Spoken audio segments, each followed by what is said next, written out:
When you do make Aliyah, you get one-way flight ticket to Israel. You can take 3 bags of 23 kilograms. You can also send a container over and you don't have to pay tax on this container. You got to pay for that container though. So a little bit about what my life was like before I made Aliyah. I was very successful in South Africa. I was working for a private company. I was a partner in the private company called Chin & Partners. It's one of the biggest prosthetic and orthotic suppliers in South Africa. I was basically managing the prosthetics, the orthotics. I was at the workshop. I was in quite a high position. I was well paid. I was driving a 8200 Merc. Maybe I'll pop in a little picture of my Blue Beast. I was living in a flat in Sea Point, which is a very nice area in Cape Town. It's where most of the Jews live. We call it the shtetl for a reason. Things was going, Baruch Hashem, very well for me. I was very happy in my community. I was very active with my shul, Beit Midrash Morasha. I was there for daily minyanim. I was learning there. I was growing there. So many of you would ask, so why would you then make Aliyah? So that's a very good question. And the answer is very simple. As the Jewish people, we are commanded in the Torah to take possession of the land. It is our land. It is our birthright. For those that convert, it becomes our birthright to take possession of the land. This is a land that God promised to Abraham, Yitzchak, and Yaakov. And we living in a very privileged age where we have the ability to make Aliyah. We have the ability to live in the land of Israel. There was many great rabbis that prayed to see this day where Jews would return from the 4 corners of the earth, as it says in the prophets, and take possession of the land. Moshe Rabbeinu prayed and prayed and prayed to God until God told him to stop praying. Otherwise, he would have let him in. So many people have prayed to come here. And I always struggled with that. Every time I davened the Amidah, there's a section in the Amidah that you ask God that we should return from the 4 corners of the earth. Every time I prayed that, I thought, I'm praying this. I can make Aliyah. It's just not comfortable, I can do it. It's just, I'm very comfortable now in Cape Town, sitting in Sea Point, happy with my shul, got nice friends, going well at work, driving a nice car. I could do it, but I'm comfortable. And I think that's the problem with many people not making Aliyah, is that they're comfortable. As human beings, we fear things that is not comfortable. We fear the unknown. So hopefully with this video, it will become known, and then there will be less fear, and then you will all make Aliyah, B'ezrat Hashem. So I made the decision to sell everything I owned, except the things in my flat, which I popped into storage. I sold my flat. I didn't make a cent on my flat. In fact, I probably made a little bit of a loss. I sold my shares in the practice, which was a little bit of a balagan, but I got that done, and I set myself a date. I told myself that I will be making Aliyah before August 2019. I got all my documents in order. So there's quite a lot of things to do before making Aliyah, which I will again break down in the shorter videos. So subscribe if you want to see those. But you got to get your documents in order, and you got to register with the agency, the Israel Global Agency first, which is just a telephone call. Then you got to get in touch with the Jewish agency, or if you're in the States, probably Nefesh B'Nefesh. South Africa, it's Telford. There's various organizations for you to make Aliyah. I was a convert as well, so I had to wait 9 months after my conversion date before I could make Aliyah. Another big reason I should mention that I made Aliyah is because I am a religious Jew, and I want to get married, find a nice girl, and settle down. That was another big reason, pushing factor for me to make Aliyah, because in Cape Town there's not a lot of religious girls that's my age, in dating range that's interested, but I thought my options would also just be more in Israel.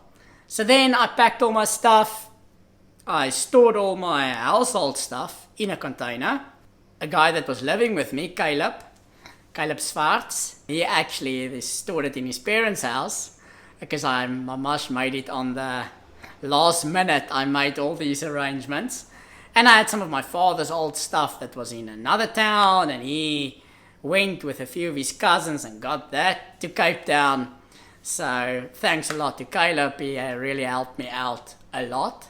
From the time I said I'm gonna make Aliyah, everything just happened to work out for me. You know, Hashem has his ways. Once you make the decision and you start moving, Hashem starts moving with you. I got the flight ticket.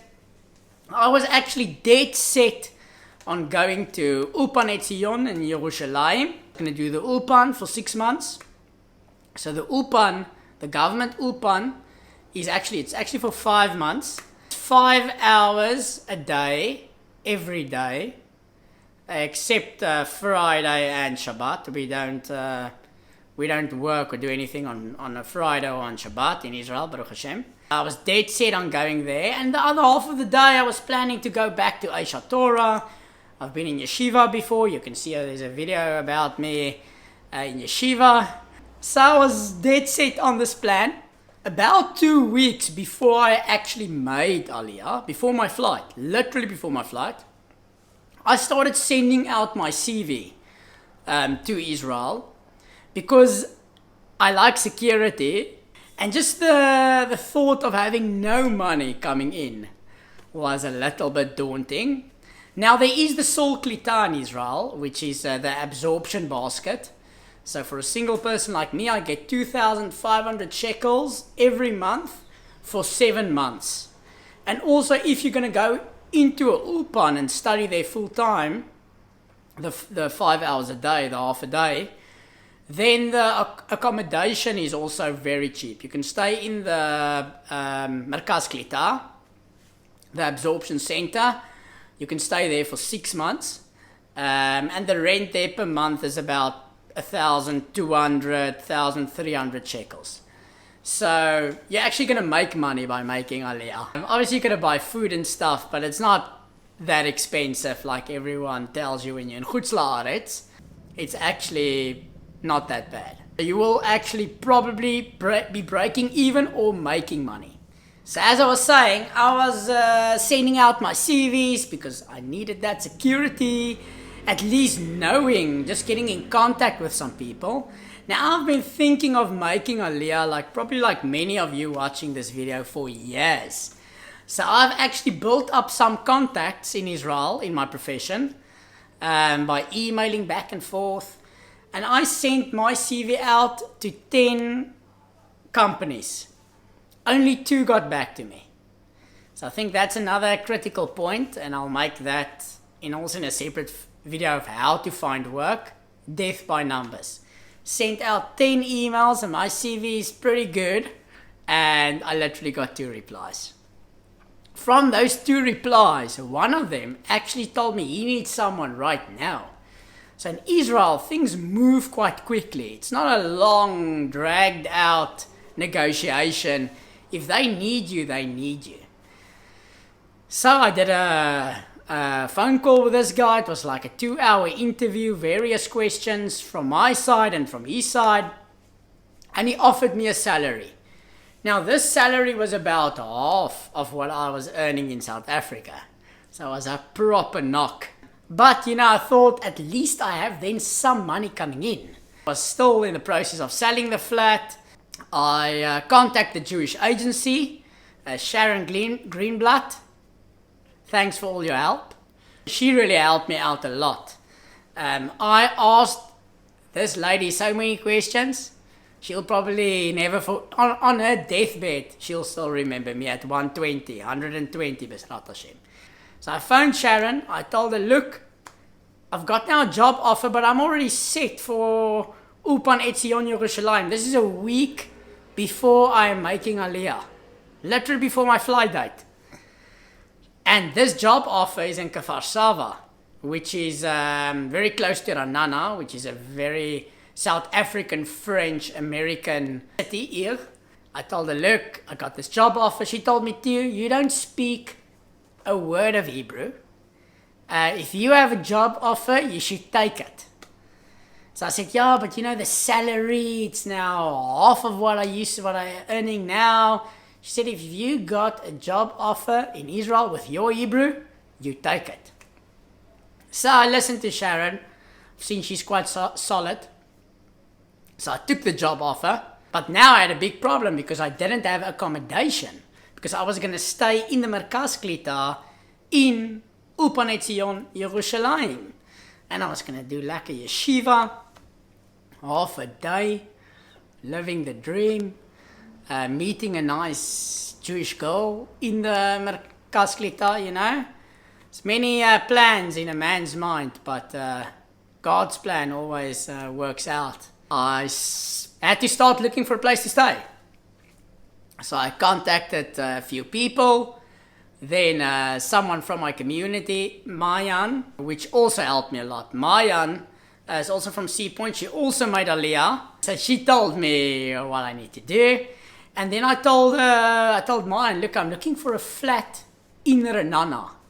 So she knows quite a lot of people in Renana. Sent me a few numbers and I got in contact with a few people.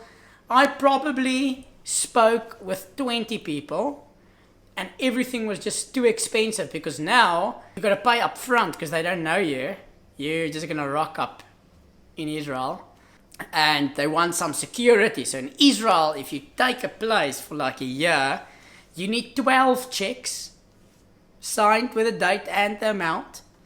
Plus you need 5 blank checks, and I'll go into that in my other video, but it's quite an experience getting a flat. So, but I just needed something short term in Renana, and then I knew once I'm here and you know I'm starting to work and I could start looking around for something more permanent. So eventually I found a place for 6 weeks. It was in Swart Street in Renana. Very close to Shul, Kilat Ariel. And off I went on my flight. Now I must say the process when I arrived at the airport was dead smooth. You get there, they give you a SIM card, so you can make calls. Crazy minutes. I think it's like 500 minutes or 1,000 minutes or something. 3,000 SMSs for those that still SMS. Data, I can't remember how much data, but more than enough data. And then you get your temporary ID. You sign up for a medical aid. So before you come, you need to check out which medical aid you want. Now all the medical aids, I can tell you after 1 year, they're all the same. Klalit, Maccabi, they're all the same. It's more in the area where you stay, what's the closest to you. In Renana, I'm with Maccabi. Now Maccabi is actually further away from my current place. I chose Maccabi because it was closer to my first place. So I wouldn't say that's the way you should pick your medical aid. And again, I will break that down in separate videos because that's a whole discussion. I also work in the medical field. So I know quite a bit about medical aids. You sign up for medical aid, and then you get your free taxi ride outside of the airport. So there's a lot of people making Aliyah, and a lot of them coming to Rana. So we were all in the same taxi and dropping people off. I was the dead last one he was dropping off. Now I was proper tired because it's like a 12-hour, 14-hour flight, and then there's the process of, you know, you gotta get the SIM card, you gotta get the temporary ID. No one can spell my name in English. You know, it's a bit of a struggle.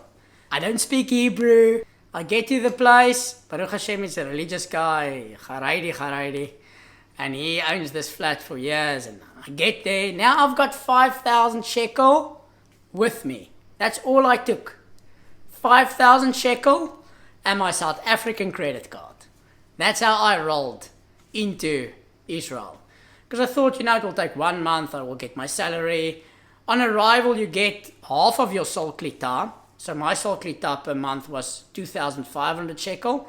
So as you arrive, you get 1,200 or 1,300. I'm not exactly sure, can't remember. But you get that. I can tell you that sol klita is mamash lifesaver. Kol hakavod to the Israeli government for giving that sol klita to Olim Chadashim. It's mamash a lifesaver. Now, me and this guy sort of agreed that I'm going to pay for the first month and then I'm going to pay for the other 2 weeks. I'll pay 4 weeks, which was 3,200. And then after 2 weeks, I'm going to pay the rest. But this guy didn't understand exactly what I told him. When I got there, he said, look, I don't know you from anywhere. I can see you're a religious guy, but in Israel, there's a lot of religious people. Not everyone is honest. Shem Yerachem. So he wants everything up front. That was 4,600 shekel. Now at 400 shekel left, plus my 1,200 sol klita, which was a lifesaver. So I stayed in quite a small apartment. My apartment in Sea Point was 64 square meters. This place was probably like 40 square meters. But it was fully furnished, it had everything I needed. It's very difficult to get a fully furnished flat in Renana because it's a family area. So they cater for families, for bigger places.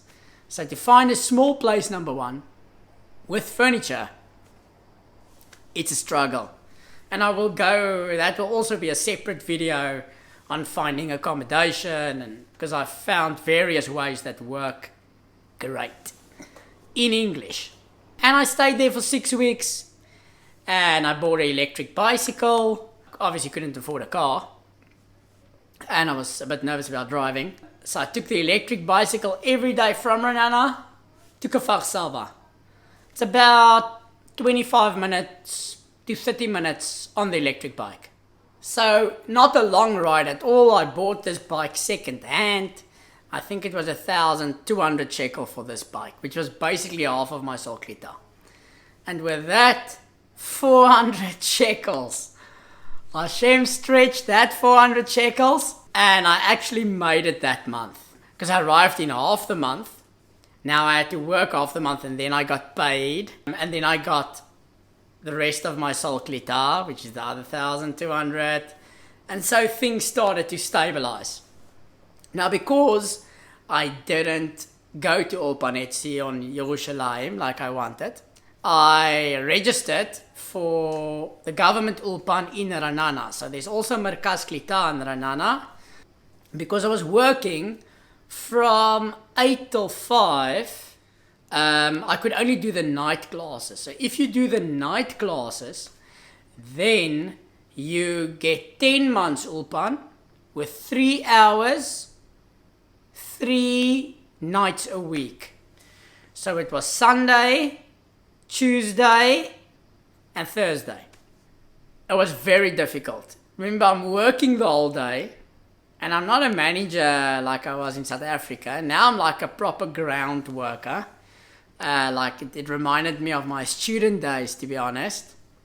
My Hebrew class actually started at 5:30, but it takes me half an hour just to get back. Then I got to eat. So I went at 6. It was 6 till 9. Then I'm still religious, so I still got a daven, Ma'arif, with a minyan. To find a minyan in Israel, it is mamash easy. There is minyans literally.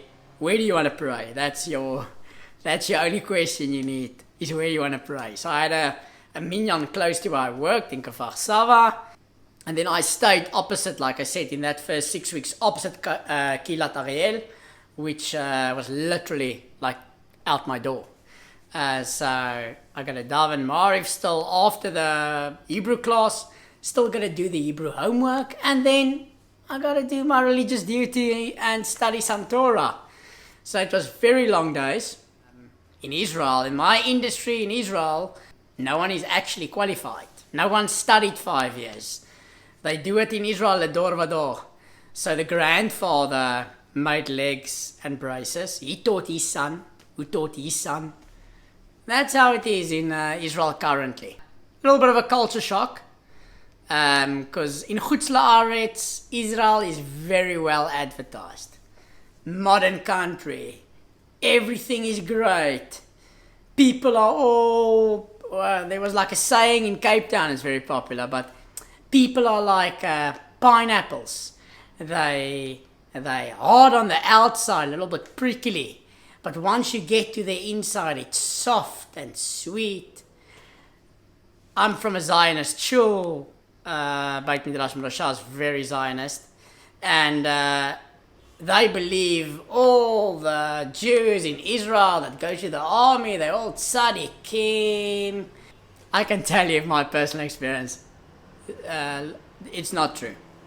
So a bit of the culture shock, which I will go into this video, but I will also put it aside to another video.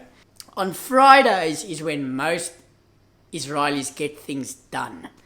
So on Fridays, I went to do a lot of the things, to get the documents, to get my permanent ID. Wait, the permanent ID I actually had to do in the week, so I took time off work, which in Israel they take off your salary. It's not like in Chutz La'aretz where you get a fixed salary per month.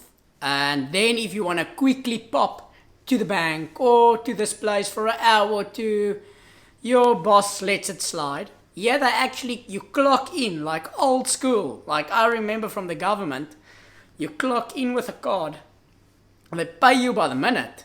C'est normale. Anyway, so that was quite an experience because I only realized that when I got my pay. So keep that in mind. You think, oh, these people are actually nice. You know, they're so generous and yeah, you can go to the bank. You want to go to Mesrat HaPanim, which is the Ministry of Interior, to get your ID, and all these things. They're happy to let you go because they're not going to pay you for that time. On Fridays, I went to the bank. I chose Bank Leumi. I also think all the banks are the same. Now, Leumi Bank is marketed as more English friendly. So yes, there's people speaking English in Bank Leumi in Ranana, but the app that actually works. The app is great. But the app is rak bevrit, only in Hebrew. The website, everyone in Israel tells you, go to the website, it's in English. But they've never actually, as Israelis, they never went into the English site. The Hebrew site is fantastic. I checked it out the other day. The English site, you can do nothing. You can't transfer money. You can't do anything. Klum. Just choose a bank that's close to you, where you know in that branch someone speaks English, and you'll be fine. So I took Fridays to sort all that out. Joined a very nice community, which is mainly South African. So like I said, in Renana, it's South Africans, French people, and Americans. Most of them speak fluent Hebrew already. They have been here for years. And many of them are like me, Olim Khalashim. Got a nice shul where I daven Shabbos and Chagim. And then obviously a minyan for Shachris Mincha Mar, if you can find anywhere, anytime, wherever you like, when it is not Corona. So what I also did on these Fridays is I searched for a flat. Now to get a flat, a single flat, I'm talking a smaller flat, in Renana, which is a family city, Iran, is very difficult. If you go to Yerushalayim or to Tel Aviv, there's plenty single flats, but not in Renana. So I literally viewed in 2 weeks, because I do everything the last minute. So the last 2 weeks before I needed to move out, I viewed flats. I viewed about 20 flats. Eventually, I took a more expensive flat. The flat I'm currently staying in is 4,200 shekels a month. It's 124 square meters, so it's double the size of my Sea Point place. And in Sea Point you pay pretty much the same, 4,000 shekel, for a place half this size. So I've actually upgraded. That was a big problem because I needed checks. So I needed to go back to the bank and get a checkbook. Now in South Africa, checkbooks died out when I was a little boy. I remember my father signing checks. I'll pop in a photo of where I'm signing my first check in my life. I felt like my father, Mamash, was signing. I was like, ooh, what? Brings back memories. Childhood memories. But here everything runs on checks. So I had to get the checkbook. Then I had to write 12 checks. Then I had to give this lady 5 blank checks. Now I'm from South Africa. People steal in South Africa. I don't know this lady. So I was very hesitant to do it, but everyone told me it's Israel. You gotta just sign it and put the name of the thing she wants you, like Arnona, VAT. There's various things, electricity, water. You put the company's name and it's blank. If you do not pay at the end of your contract these bills, she will cash those checks. So obviously pay your accounts. So it's 4,200 shekel plus then you gotta pay electricity. My electricity, it works out, everything in Israel is 2 months. But I'll break it down for you month to month just to give you some clarity, because only Hashem knows how long you will wait for my actual video about finding accommodation. So my electricity bill is about 350 shekels a month. My arnona is about 350 shekels a month. If you make Aliyah, your first year, you get a 90% reduction of your arnona. Now arnona is like city tax. It's like, and it depends on, the amount depends on where you stay. My water per month is probably like 50 shekels. I would say that's about the main expenses. Also, in the 6 weeks, the other guy, remember I said there was 2 people that was interested in hiring me from the 10 people I emailed. The other person was actually the head of Mizrat HaBriut, the Ministry of Health in Israel, who wanted to hire me via a private company called Machon Lewis as an inspector for my industry in Israel, because I'm qualified, I have the experience, I'm also amputee. But to work for Machon Lewis, I also have to be approved by Mizrat HaBitachon, the Ministry of Defense. So currently I'm working for Mizrat HaBriut, Mizrat Bitachon, Chupat Chulim, Vebetuach Lumi. So that's the people I'm working for currently. And I took that job. That job paid me double what I got paid in the previous place. So currently I'm actually earning a little bit more than what I've earned when I was in South Africa. So that is also a little bit of the moral of this video. Often when you come, people making Aliyah, or I've lived in many countries, like I said, I worked in Malaysia, Saudi Arabia, England. You often have to first downsize, but this is not permanent. You just downsize so you can get your foot in the door, make connections, scout the area, find a nice place to stay, nice community, work on your Hebrew. Also, because of this new job, I need to travel a lot. So I live in Renana, and I have to travel for clinics to Beersheba, which is in the south. It's about an hour and a half to 2 hour drive, depending on traffic. I also do clinics in Carmel, in Haifa, which is in the north, also about an hour and a half. Israel, luckily, is a very small country, so driving, nothing is really far.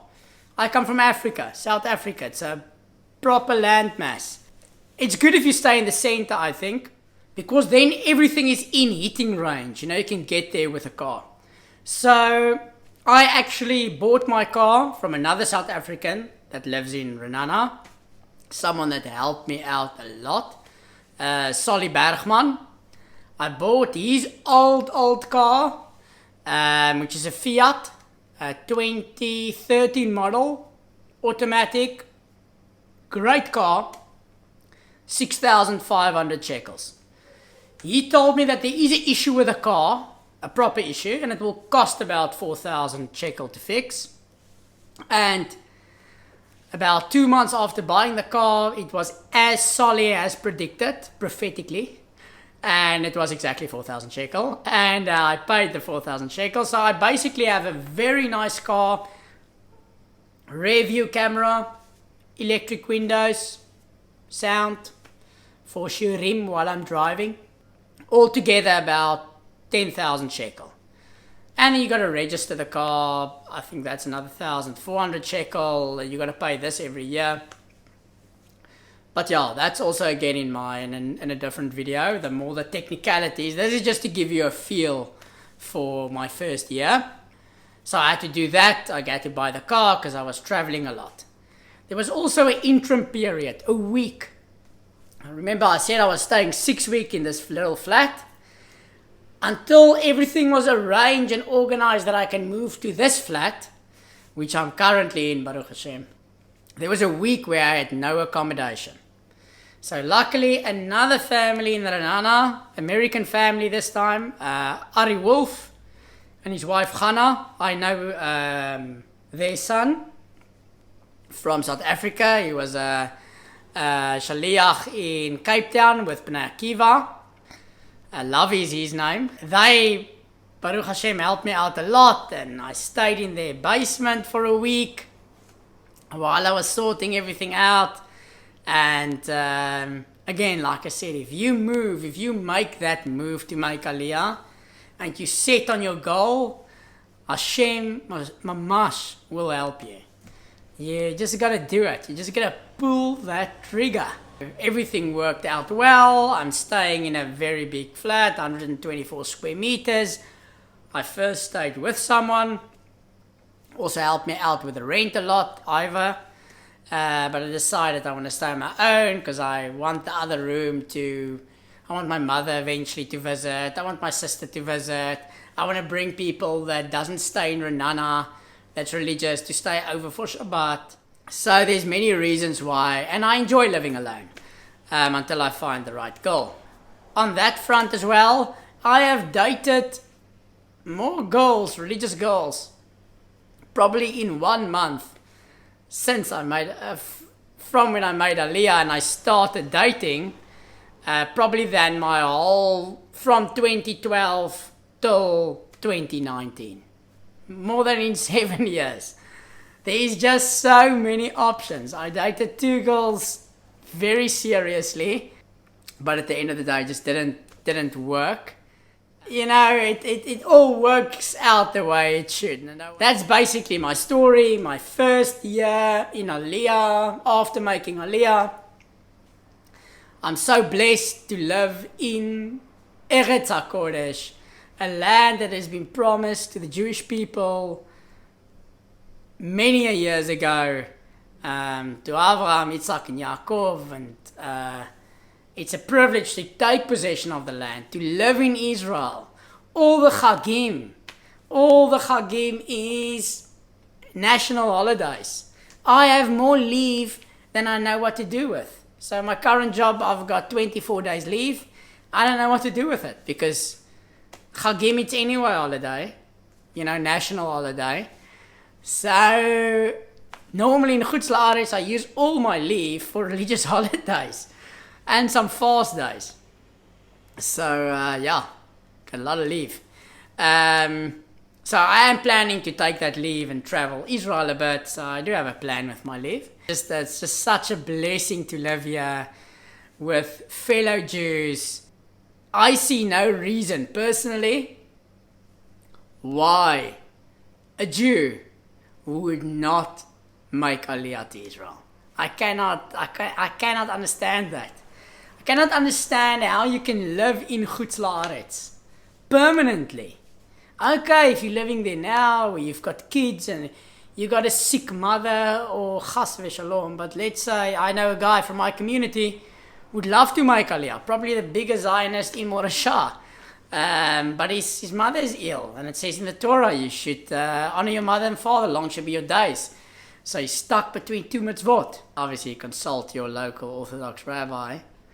Hoping that all of you watching this video found this informative. Like I said, I will make the shorter videos because this video is already much longer than I planned. But you know, you get carried away with your story. Everything has Baruch Hashem worked out for me. Stay in a great flat. I'm with a great community. South African shul, daven the same nusach like me. We eat biltong and drink whiskey at the bracha. I'm very happy at where I work. I've got a nice car. I get around. I was today in Be'er Sheva. Tomorrow I'm doing a clinic in Yerushalayim. It's just fantastic living here. And there is problems in Israel.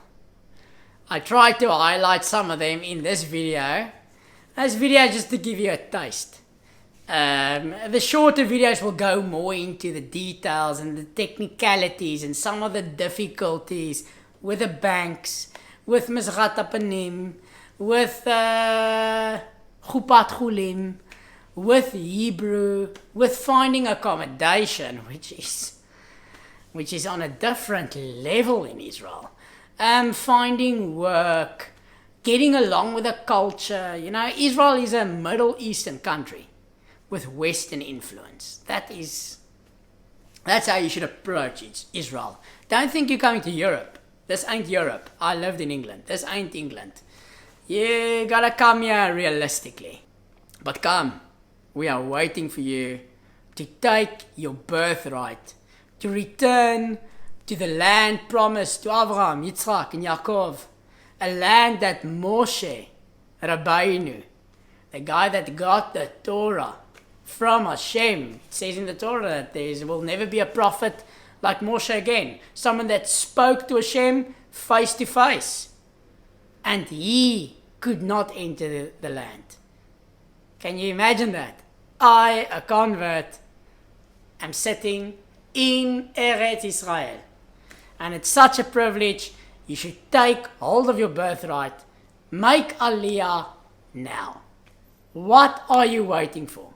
I would love to hear your comments. If you're not making Aliyah, I would love to know in the comment section below why you are not making Aliyah. And there has to be a good reason, because I do like to debate. So I hope you enjoyed this video. I hope you found it informative. We are waiting for you here in great anticipation. If you are going to make Aliyah, which after this video you have no reason not to do, and after watching the smaller videos about more of the details, about the benefits, the accommodation, finding work, learning Hebrew, all that stuff. And if you are coming to Ranana, then please do be in touch with me. And I would like to have you over for Shabbos. It would be amazing to make this video and have someone making Aliyah and having them over for Shabbos. Even if you're not living in Ranana, I do have a free room for exactly that purpose. I hope you all continue to be blessed in everything that you do. May we soon hear the good news of the coming of the Mashiach soon in our days. Something we should long for every day. And Shavua Tov.